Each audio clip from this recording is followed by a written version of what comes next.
A Amazônia abriga algumas das criaturas mais perigosas das águas doces do planeta. Algumas podem eletrocutar, outras arrancam pedaços de carne. E uma delas pode chegar a mais de 3 metros de comprimento, escondido sob as águas escuras da maior floresta tropical do mundo. Esses predadores são responsáveis por lendas, acidentes e histórias que assustam moradores da região há gerações. Imagine entrar em um rio da Amazônia sem enxergar o que existe abaixo da superfície.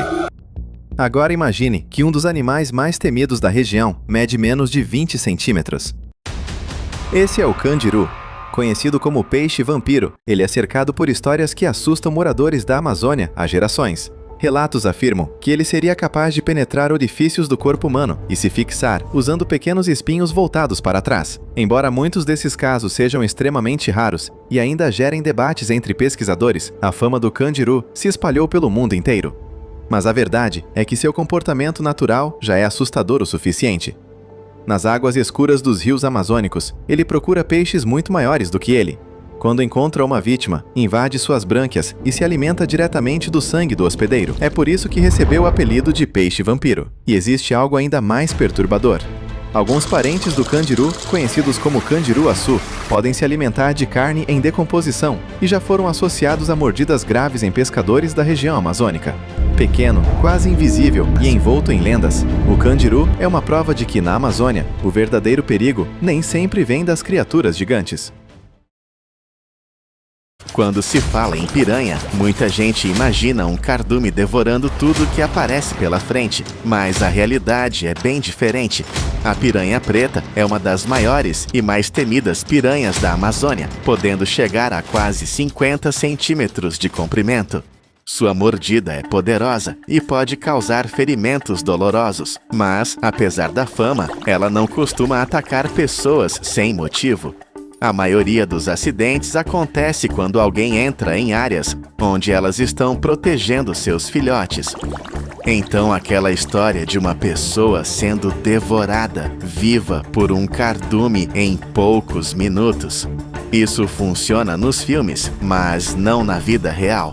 Mesmo assim, encontrar uma piranha preta desse tamanho na água certamente não é uma experiência que eu gostaria de ter. Imagine entrar em um rio da Amazônia em um dia quente. A água está tranquila, tudo parece perfeito, mas existe algo escondido bem debaixo dos seus pés. Enterrada na areia, quase invisível, está uma arraia de água doce. E não, ela não está esperando para atacar ninguém. O problema acontece quando alguém pisa nela sem perceber. Em uma fração de segundo, a arraia reage com a cauda e usa um ferrão serrilhado, capaz de causar uma dor extremamente intensa. E aqui vem uma descoberta surpreendente. Pesquisadores descobriram que o veneno dessas arraias pode variar conforme a idade e até mesmo entre machos e fêmeas.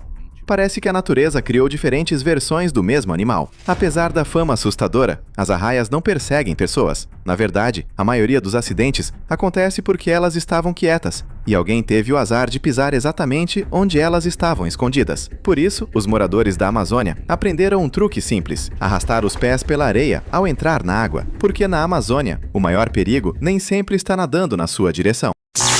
Você teria coragem de entrar na água sabendo que existe um peixe capaz de dar um choque de mais de 800 volts? Pois é, na Amazônia existe um animal que transformou a eletricidade em superpoder. Esse é o poraquê, o peixe elétrico. Cerca de 80% do corpo dele é formado por órgãos especializados na produção de eletricidade. Uma descarga capaz de atordoar presas, afastar predadores e fazer qualquer invasor repensar suas escolhas de vida. Mas existe uma ironia incrível. O poraquê quase não enxerga. Então, ele usa pulsos elétricos como um radar natural para navegar e localizar presas nas águas escuras da Amazônia. E fica ainda mais estranho.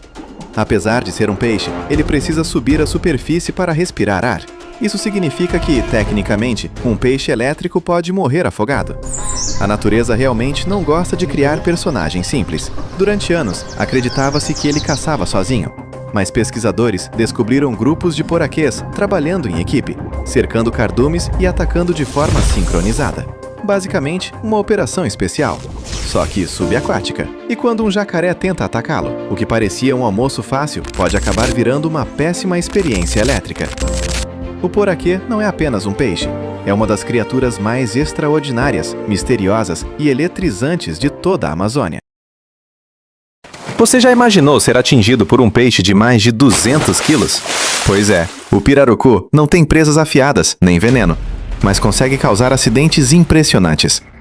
Conhecido como o gigante da Amazônia, ele pode ultrapassar 3 metros de comprimento e é um dos maiores peixes de água doce do planeta. Mas o que realmente assusta é sua força. Quando capturado, o pirarucu se debate com tanta violência que pode derrubar pescadores, virar pequenas embarcações e causar ferimentos graves com apenas uma pancada da cauda. Em um caso real, ocorrido no Amazonas, um pescador morreu após ser atingido durante a captura de um exemplar.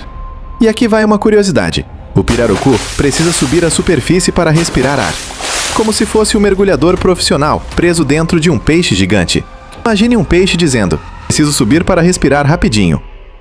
Na Amazônia, encontrar um pirarucu é uma experiência incrível.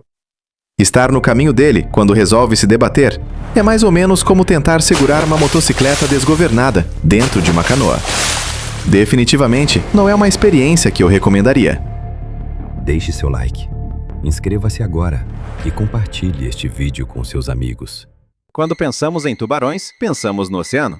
Mas existe uma espécie capaz de fazer algo que parece impossível. O tubarão cabeça chata consegue viver tanto em água salgada quanto em água doce. E alguns exemplares já foram encontrados a mais de 3.700 quilômetros do mar, no coração da Amazônia. Isso significa que um animal normalmente associado às praias e aos oceanos pode estar nadando em rios amazônicos. Enquanto a maioria dos tubarões morreria rapidamente em água doce, o cabeça chata possui adaptações especiais que controlam a quantidade de sal em seu organismo. Graças a isso, ele pode subir rios gigantescos em busca de alimento. Mas calma, se você está imaginando ataques de tubarão acontecendo por toda a Amazônia, a realidade é bem diferente. Apesar da presença comprovada da espécie na região, os registros de ataques são extremamente raros. Ou seja, a notícia ruim é que existem tubarões na Amazônia. A notícia boa é que eles provavelmente estão muito mais interessados nos peixes do rio do que em você. E isso faz do tubarão cabeça chata um dos predadores mais impressionantes e inesperados de toda a América do Sul.